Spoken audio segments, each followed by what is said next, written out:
E o que dizer sobre ansiedade?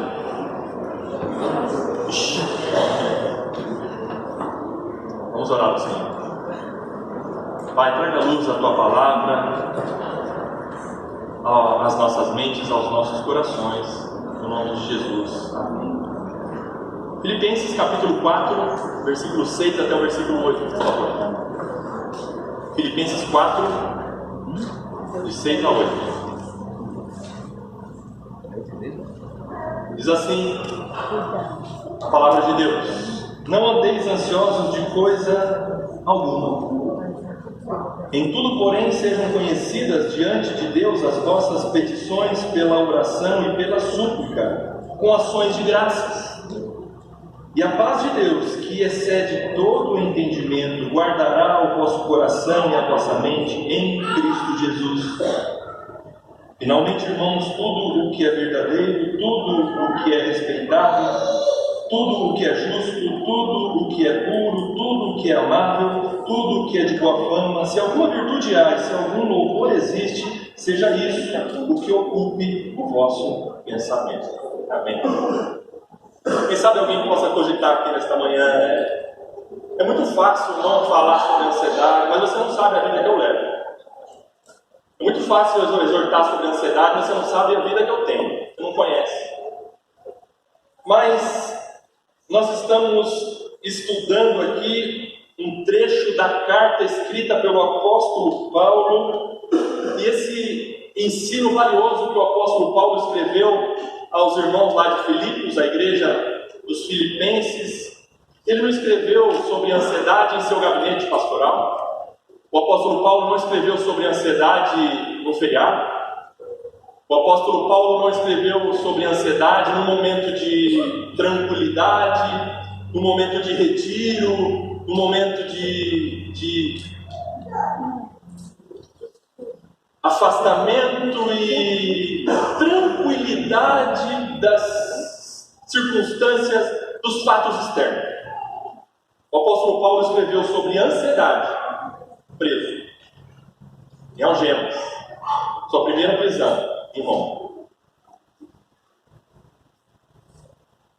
Certamente, aqui nesta manhã, há alguém, ao menos um, que esteja passando por ansiedade, em cujo peito, quem sabe, bate um coração ansioso, que está com preocupação sobre o dia de amanhã, que está ansioso pelo sustento, que está inseguro sobre o futuro, que está com incertezas e uma ansiedade no coração a respeito da economia, a respeito de emprego, a respeito de sua família, a respeito de seus filhos, a respeito da saúde. Então eu acredito que pelo menos para uma pessoa aqui, essa palavra há de trazer consolo e renovar a esperança e nos ensinar a você e a mim, que muitas vezes temos um coração ansioso e andamos ansiosos. Essa palavra há de nos ensinar como lidar com a ansiedade. A palavra de Deus, no versículo 6, é um mandamento, é uma ordem. É um preceito mandamental do Senhor, é uma ordem categórica. O versículo 6 diz: não andeis ansiosos de coisa alguma. E aqui, quando o apóstolo Paulo escreve não andar ansioso, é não viver ansioso, porque existe sim momentos de picos de ansiedade, de preocupações. Pela nossa limitação, a gente sim sofre preocupações, a gente sim tem momentos de ansiedade, mas aqui a ordem do Senhor a nós é não viver ansioso. Não andar ansioso. É aquela pessoa, é aquele crente que vive ansioso, vive preocupado com as coisas que possam acontecer. Isso é o que o texto nos ensina a buscarmos de Deus viver. Não andeis ansiosos de coisa alguma. Mas o que é ansiedade? Quem sabe a gente possa assim pensar: a ansiedade é algo que eu sinto aqui dentro, alguma coisa estranha que aperta o meu peito, é alguma coisa que faz com que eu pense só aquilo que ela quer que eu pense.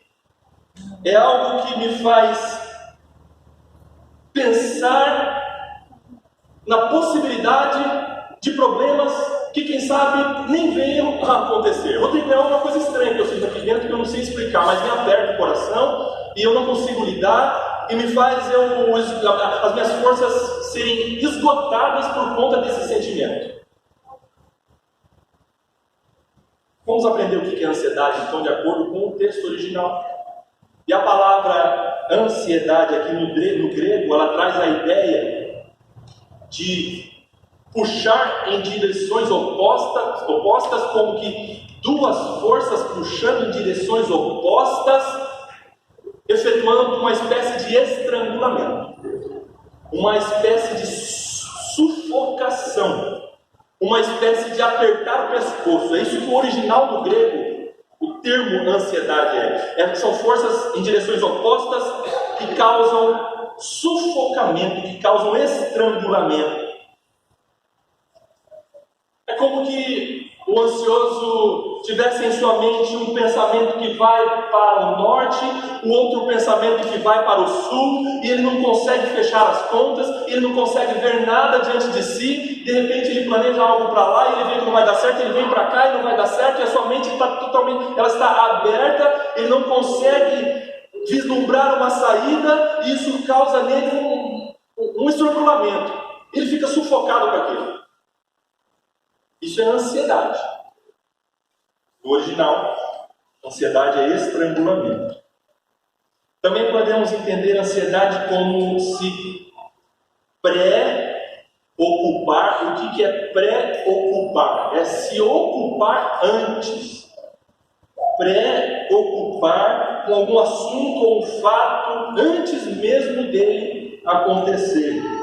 Porque se você está lidando com o problema, já não é ansiedade, aí já é enfrentamento. Você está lidando com o problema, você não está ansioso, mas ali você está enfrentando o problema. Mas a ansiedade é você se preocupar, é você gastar as suas energias antes daquilo acontecer. Se é que aquilo vai acontecer. A ansiedade nos faz antecipar a ocorrência do problema aqui na mente, nos faz sofrer e gastar energia em virtude do problema, imaginando como se ele estivesse acontecendo, tendo uma grande probabilidade do problema não acontecer, e a gente fica esgotado, e aí a gente sofre inutilmente, como o nosso Senhor Jesus ensina. Viver ansioso não acrescenta um côvado à nossa vida, aproximadamente 43 centímetros à nossa existência. O Senhor Jesus disse: viver ansioso é inútil, não resolve o problema, a gente se desgasta, a gente se esgota, e aí, quando chega o problema, quando chega o momento de fato de enfrentar o problema, a gente já está com as energias minadas, a gente já está, quem sabe, com a bateria usada, se não toda, quase que toda, a bateria das nossas energias para enfrentar um problema de fato, se ele vier acontecer. E eu preciso dizer a você também que há graus de ansiedade, como eu já disse no início, e também há as ansiedades chamadas patológicas, que o crente também padece, ansiedades patológicas que se você está passando por isso, você deve sim procurar orientação médica, você deve sim procurar um especialista na área médica que possa sim cuidar dessa patologia de ansiedade. Inclusive, o médico pode receitar algum remédio para você tomar, quem sabe. Mas há algo mais profundo no coração ansioso que o remédio não alcança, e que só Deus pode nos capacitar a vencer. E é isso que vamos aprender nesta manhã. Por isso nós precisamos entender o que produz a ansiedade. O apóstolo Paulo ele identificou aqui, escrevendo aos Filipenses, duas causas de ansiedade. A primeira delas, no capítulo 1, se você depois tiver o cuidado de ler em casa, a primeira causa de ansiedade são as circunstâncias adversas da vida, são os problemas que todos nós enfrentamos, problemas que todos nós enfrentamos. E se alguém disser que não tem ansiedade, que nunca sofreu ansiedade, eu vou dizer: olha, desculpa, mas eu duvido um pouquinho da sua honestidade. Porque a ansiedade é um um sentimento quase que democrático. Inclusive crianças estão sofrendo de ansiedade. As circunstâncias da vida nos levam a sofrer a ansiedade. E as circunstâncias, no capítulo 1, o apóstolo Paulo, ele relata que ele tinha um plano de viajar para Roma, e estar com a igreja em Roma, e dali ir para a Espanha, mas os planos do apóstolo Paulo foram mudados, mas não por ele, mas por Deus, porque Paulo estava submisso à agenda de Deus, e ele teve que mudar tudo isso. E ele chegou em Roma, só que ele chegou algemado. E ele ali estava submisso ao mover de Deus, tanto que, estando submisso ao mover de Deus, o apóstolo Paulo diz no capítulo 1 que a prisão dele levou ao progresso do Evangelho. As circunstâncias, aquilo que foge ao seu planejamento, aquilo sobre o que você humanamente perde o controle, nos causa ansiedade. E eu faço minhas as palavras do pastor Hernandes Dias Lopes, que disse certa vez: as coisas podem fugir do nosso controle, mas elas estão rigorosamente no controle do nosso Deus. Como nós precisamos relembrar estas verdades e falar para a nossa alma ansiosa: o Senhor está no controle de tudo.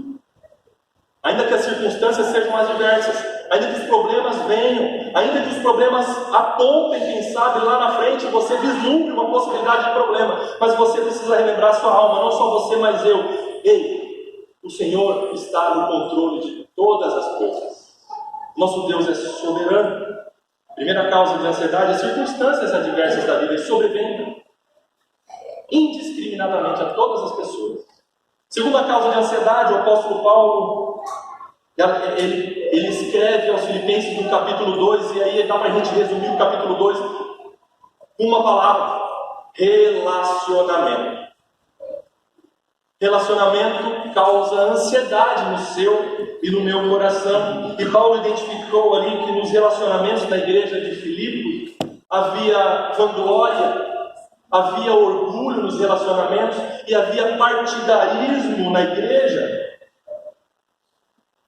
Irmãos, e muitas vezes as pessoas nos causam mais preocupação e mais tristeza do que os fatos, do que as circunstâncias, do que os acontecimentos. Relacionamentos às vezes nos causam tristeza, nos faz viver ansiosos. Relacionamentos. Isso porque nós não aprendemos ainda a conviver bem. Quando, ao invés de sermos fonte de consolo e de amor uns para com os outros, nós somos muitas vezes promotores de tensão, promotores de discórdia entre nós. E com isso vem estresse, e a reboque vem ansiedade, por causa de relacionamentos.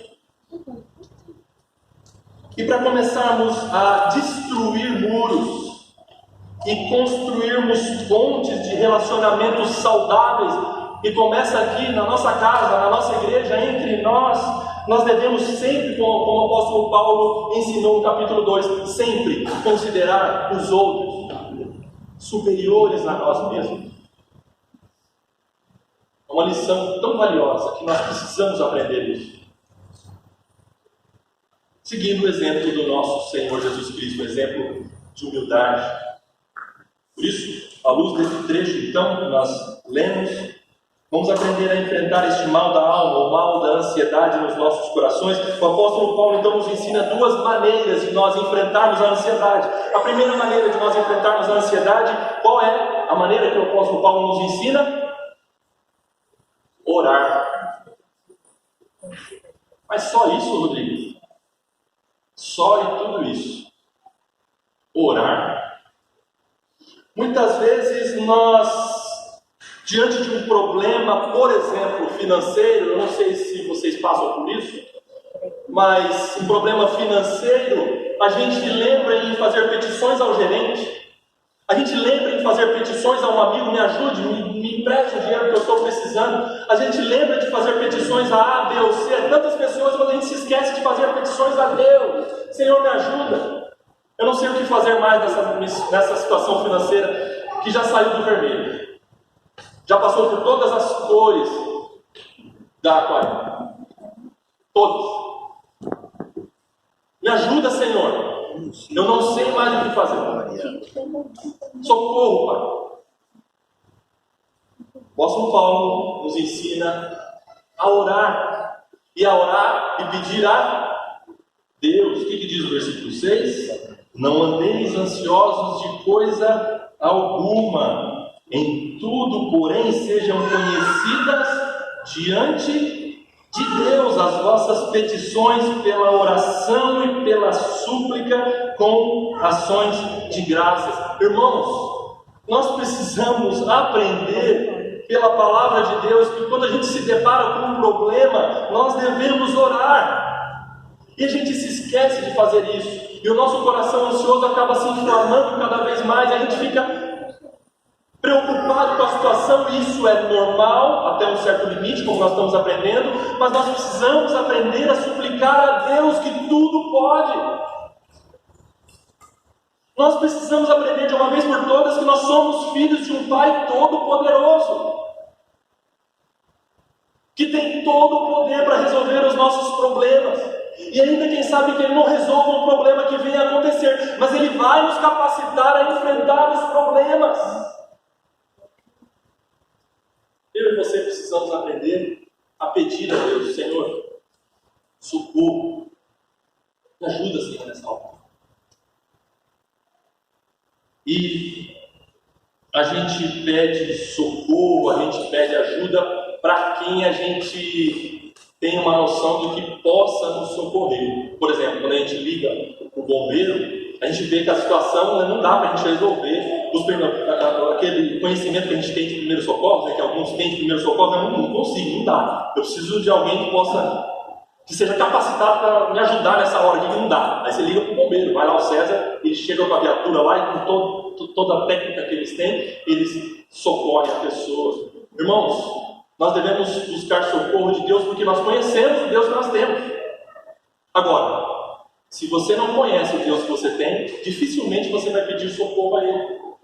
Porque quem sabe na cabeça de muitos crentes o banco é mais poderoso do que Deus.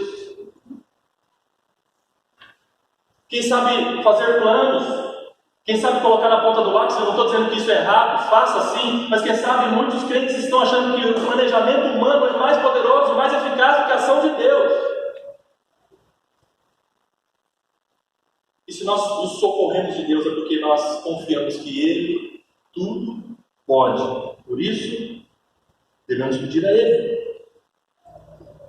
Paulo nos mostra aqui que o melhor caminho para nós enfrentarmos a ansiedade é sabermos quem Deus é. Porque você só pede socorro para alguém competente, que é maior que os seus problemas. Por isso a gente se faz essa pergunta nesta manhã: quem é o nosso Deus? Irmão, quem é o seu Deus? Minha irmã, quem é o seu Deus? O nosso Deus é todo-poderoso. O nosso Deus é infinito. O nosso Deus é eterno. O nosso Deus é onipresente. Ou seja, Ele está em todos os lugares. O nosso Deus, Ele é onisciente. Ou seja, Ele sabe todas as coisas. O nosso Deus é onipotente. O que é isso? Ele tudo pode. O nosso Senhor é Senhor dos céus e da terra. O nosso Senhor é aquele que mediu a água dos mares na concha das suas mãos.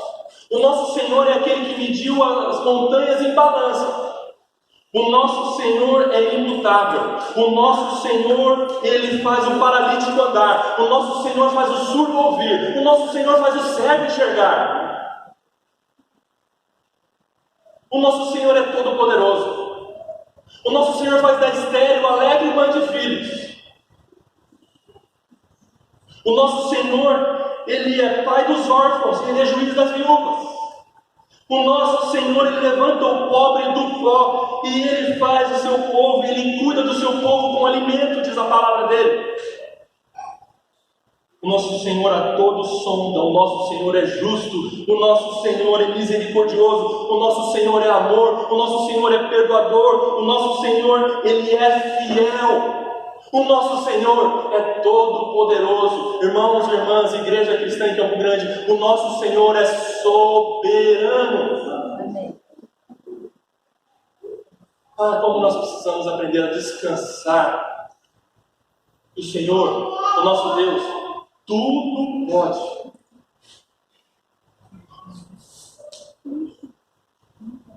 Ele é dono do universo.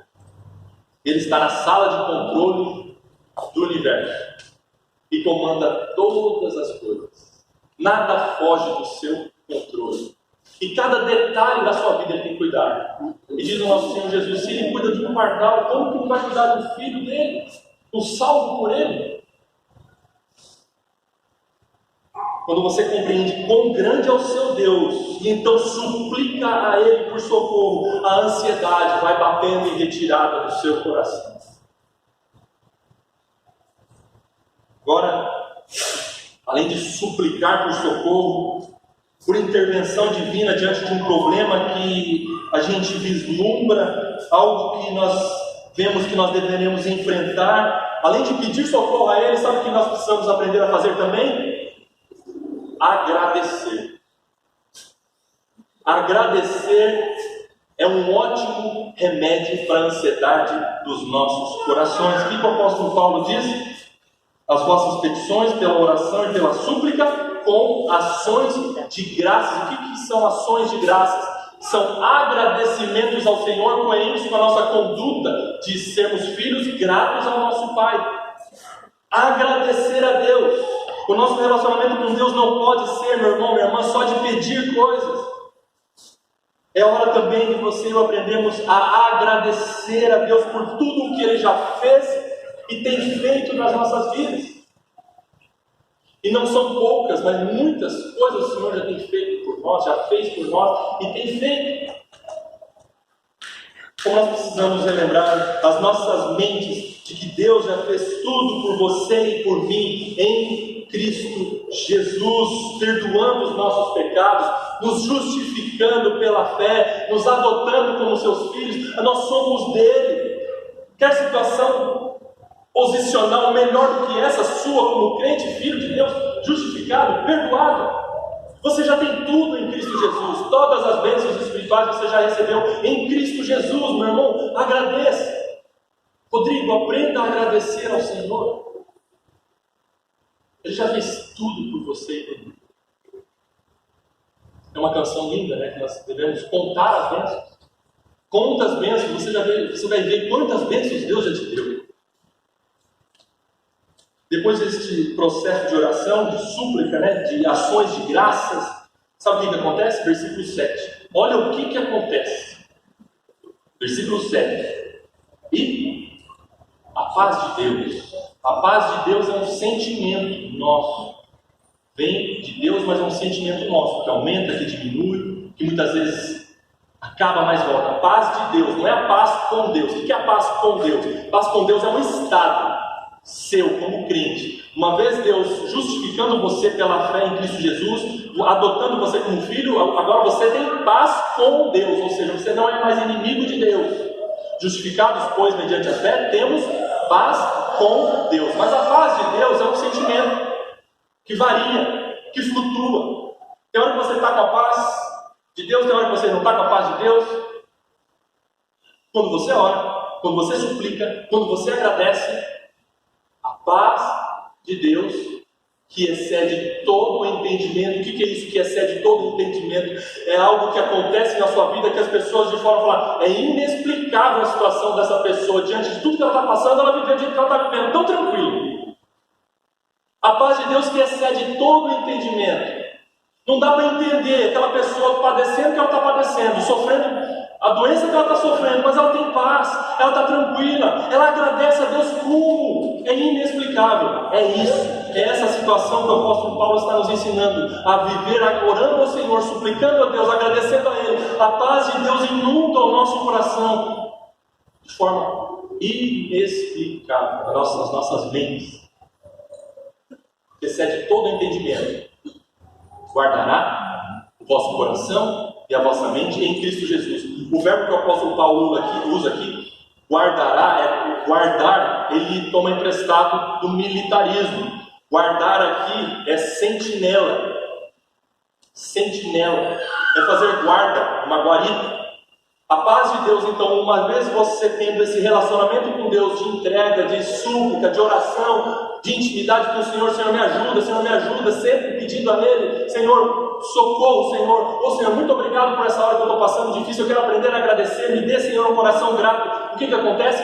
A paz do Senhor faz como que uma guarda na sua mente, e de repente aquele soldado que é a paz de Deus, pergunta para quem está querendo entrar: quem é você? Eu sou ansiedade. Não, aqui você não pode entrar.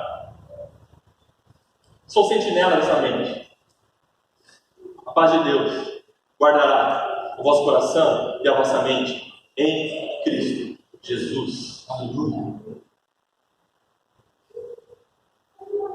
Segunda maneira de nós enfrentarmos a ansiedade é que a gente termina.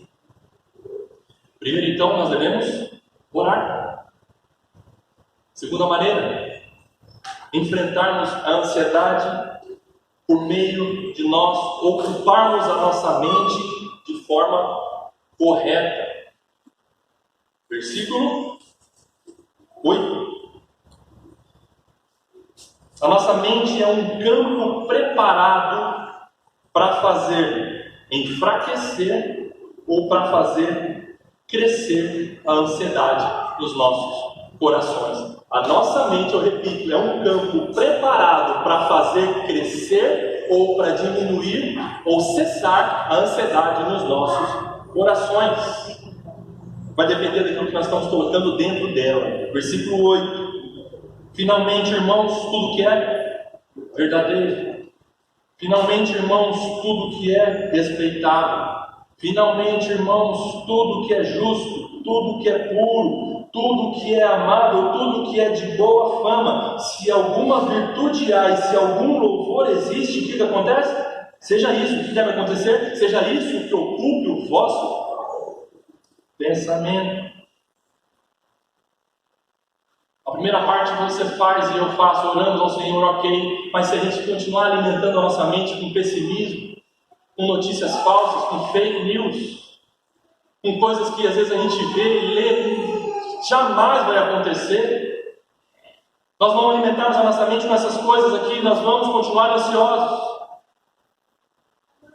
Está vindo uma nuvem de gafanhoto lá pelo sul, e eu li no Facebook, diz que vai vir também uma manada de elefantes sobre o Brasil. Eu li. E diz que também o litoral brasileiro está tomado de tubarões. Eu li. E aí a gente vai alimentando a nossa mente com essas notícias e falsas, absurdas, muitas vezes. Nós não procuramos a fonte, nós não procuramos saber se aquilo que a gente lê é verdade. E eu digo a você, por favor, se você está replicando notícias sem saber se aquilo lá é verdade, não replique, porque você pode estar replicando mentiras, principalmente nas redes sociais. Os jornalistas de plantão por aí, como são formados. Tome cuidado com o que você vai replicar na internet. Busque saber se aquilo lá é verdade mesmo, aquela notícia principalmente. Não tem erro, replica versículo, não vai ter erro. Se você ficar republicando versículo, você não vai errar. E a gente absorve aquelas fake news, aquelas mentiras, e a gente fica apavorado diante de algo que não vai acontecer. Tudo que é puro, tudo que é verdadeiro, de boa fama, respeitável, se alguma virtude há, se algum louvor existe, seja isso que ocupe o nosso pensamento. Nós precisamos aprender, irmãos, esses dois caminhos que o apóstolo Paulo nos ensina, para nós lutarmos contra a ansiedade que vem aos nossos corações. Orarmos ao Senhor e ocuparmos a nossa mente com coisas boas, coisas de Deus. Ou às vezes um bate-papo legal, mas aí se vem aquela pessoa pessimista que só fica falando: as coisas vão acabar, o mundo vai acabar, a economia já era, a gasolina está subindo, vai subir mais, mas vai mesmo. Beleza, tá bom, mas vamos falar de coisa boa. Corta, começa a podar más conversações. Você vai ver como você vai viver melhor. E não seja você também promotor de pessimismo no meio do povo de Deus, onde você estiver. Como que isso é possível? Se você e eu estivermos ocupando a nossa mente com coisas boas. E o que acontece? Nós vamos desfrutar da paz de Deus, independentemente das circunstâncias. Rodrigo, isso não é possível. Eu vou dizer para você, é possível. Não pelo que eu estou dizendo, meu irmão, minha irmã, mas pelo Deus que eu creio e que eu sirvo. É possível, porque Ele disse que é possível. ainda que terremotos estejam acontecendo ao nosso redor e dentro da nossa casa, mas é possível viver paz de Deus, viver sem ansiedade ou sem aquela intensidade de preocupação, porque nós cremos no Deus que nós temos, e Ele está conosco, Ele está com a igreja. Louvado seja Deus. Que aprendamos esse caminho, todos juntos, um ajudando o outro nesse sentido. Amém? Oremos ao Senhor. Obrigado, Pai, por Tua palavra, que nos ensina o caminho de vivermos uma vida na dependência do Senhor. Continue, Pai, o Teu trabalhar nos nossos corações, nos dando humildade, Senhor, nos dando sempre o reconhecimento de que o Senhor está no controle de tudo, que nós não somos nada sem Ti, Senhor, que nós precisamos do Senhor para tudo em nossas vidas, e que saibamos orar ao Senhor, pedir ao Senhor, tomar decisões para orar ao Senhor. Nos capacite a isso, Senhor, de buscarmos a Ti em primeiro lugar, e também aprendermos o caminho da gratidão, das ações de graças, agradecendo ao Senhor por tudo que o Senhor já fez por nós em Cristo Jesus. E Pai, limpe as nossas mentes de pessimismo, de informações falsas, e que a Tua palavra ganhe as nossas mentes e os nossos corações, para nós aprendermos a pensar nas coisas do alto. Assim oramos como igreja, agradecidos, porque o Senhor é fiel e o Senhor está conosco. No nome santo de Jesus Cristo. Amém.